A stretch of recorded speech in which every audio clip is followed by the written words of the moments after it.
હવે મારે બહુ દુઃખ મને કહેવું પડે છે કે મારી દીકરીને જે આટલું ખરાબ રીતે કૃતિકાબેન ધવલભાઈ શેઠે જે એક્સિડન્ટ કર્યું છે અને જેના માટે ન્યાય માટે મારે અત્યારે તમારા બધાનો સહારો લેવો પડે છે.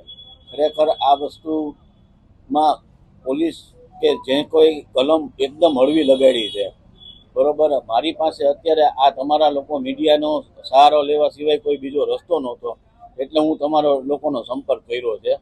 હવે જો હજી અમને ન્યાય કલમ એને જે કાયદા મુજબ નહીં લાગતી હોય તો અમે હજી કાનૂની લડત આપી અને અમે જે જોગવાઈ મુજબ, કાનૂનની જોગવાઈ મુજબ જે કાંઈ કલમ લાગવી જોઈએ એ લગાડવાની અમે પૂરેપૂરા મરણીય પ્રયાસ કરશું. સાહેબ, રઘુવંશી સમાજમાં નારાજગી જોવા મળે જ ને સાહેબ. રઘુવંશી સમાજની દીકરી હતી, બરોબર છે.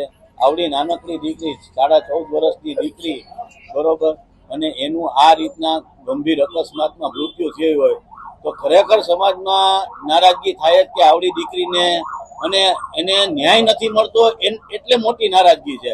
જો હમણાં એને ન્યાય મળતો હોત તો એમ થાત કે ના, ખરેખર આપણે આ દીકરી માટે આટલી લડત આપવી ન પડે, પણ નથી આપતા ન્યાય આપણને, એટલે આ અત્યારે. અને હવે હજી આના પછી રઘુવંશી સમાજના પગલા બહુ આકલા હશે, હું હજી તમને કહું છું, બરોબર. એટલે દિવસે દિવસે જે કંઈ અમારા કાર્યક્રમો થશે એ હું તમને જાણ કરતા રહેશું. સ્પાય બાબા, સ્પષ્ટ દેખાય છે કે આ 5 ને 5 કોર્ટમાં હાજર થાય છે અને 5 ને 45 એને જામીન મળી જાય છે. તો આ ગોઠવણ નહીં તો શું? અને તમને ખબર છે કે ગોઠવણ કઈ રીતે થઈ હોય, તમને ખબર છે કે ગોઠવણ કઈ રીતે થઈ શકે. તો હવે આનાથી વિશેષ તો હવે હું તમને સ્પષ્ટ શબ્દમાં શું કહેવું એમ. સમાજમાં બધી રીતનો રોષ જોવા મળ્યો છે અને આવતા સમયમાં અમને ન્યાય નહીં મળે તો આજથી અમે સોશિયલ મીડિયા ઉપર અમારું ગ્રુપ અને અભિયાન ચાલુ કર્યું છે.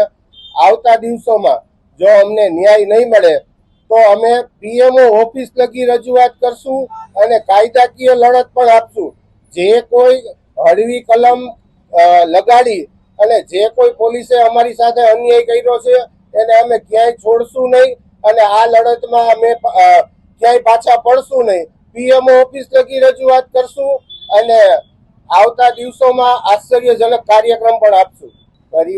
પરિવાર ઉપર જે વ્રજઘાત પડ્યો છે અને જે 14 વર્ષની છોકરીનો બનાવ બન્યો છે, હજી એની માતા સંપૂર્ણ હોશમાં નથી અને પરિવાર ઉપર ખૂબ જ દુઃખ આવી પડ્યું છે.